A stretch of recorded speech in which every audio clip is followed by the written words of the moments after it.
እህቶቼ፣ የምወዳችሁ የማከብራችሁ እህቶቼ፣ ደግሜ ደጋግሜ ልምከራችሁ፣ ባሎቻችሁ ዘንድ ማንንም አታሞግሱ። እክል የሚባለው ኡስታዝ ውይ ንግግሩን ብትሰማ አንደበተ ርቱዕ ምን አገባሽ እንጂ ባልሽ አጠገብ ቁጭ ብለሽ አላህን አትፈሪም? ከባልሽ በላይ አንደበተ ርቱዕ አለ። እሱን አታገቢም እንደ ይልሻል። አለቀ በቃ፣ ፋይሉ ተዘጋ። ተግባባን?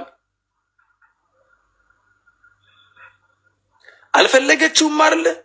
መፈታት ነው በቃ። እስከ መናቅ መድረስ የለበትም ጉዳዩ። ወላሂ ግን ማለት ነው ከንቀት ሁሉ የማይናቁ ይቅር የማይባሉ ንቀቶች አሉ። ምህረት የማይደረግላቸው ንቀቶች። በወንድነቱ የሚናቅ ከሆነ خلاص በወንድነቱ የሚናናቅ ከሆነ خلاص انتهى الامر። ተግባባን? ሴት ልጅን መናቅ ዋጋ ያስከፍላል።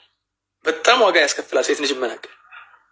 ለምን በሉ፣ አንተን እንድትንቅ በር እየከፈተ ይመጣል። እሷ በተናቀች ቁጥር አንተን የመናቅ እድሏ እየሰፋ ነው ይመጣው፣ ከፍ እያለ። ለተወሰነ ጊዜ ልትችል ትችላለች፣ ልትታገስ ትችላለች። በጣም ታገሰች። ከዚያ በኋላ በቃ አንዴ ንቃ የሆነ ነገር ትልሃለች። በቃ እንተህ አልአምር። ስለዚህ ንቀት የሚባለው ነገር ከባድ ነው፣ በጣም ከባድ ነው። ሴቶች ይችላሉ የተወሰነ ጊዜ ብትንቃቸው እንትን ብትላቸው ነው የተወሰነ ጊዜ ሊችሉ ይችላሉ። ከዚያ በኋላ ግን የሆነ ጊዜ ላይ እነሱ ደግሞ ሲንቁ አዑዙ ቢላህ ነው፣ ሲንቁ አዑዙ ቢላህ ነው ያደርሱታል፣ በደንብ አድርገው ማለት ነው። ስለዚህ አሁን ሐቂቃው ምንድን ነው? ስለ ትዳር ጉዳይ፣ ትዳር ክብርን ይፈልጋል፣ ትዳር መዋረድን ይፈልጋል። ወላሂ ሴቶች ልምከራችሁ፣ ወንድ ልጅን በተለይ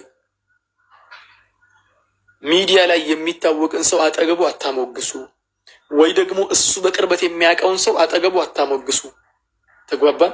ሐታ የማይታወቅን ሰው ራስ አታሞግሱ። እክል ምና ነብዩ ሰለላሁ ዐለይሂ ወሰለም አይቀናም መቼስ፣ ባለፉ ሰዎች አይቀናም፣ በሰሃቦች አይቀናም።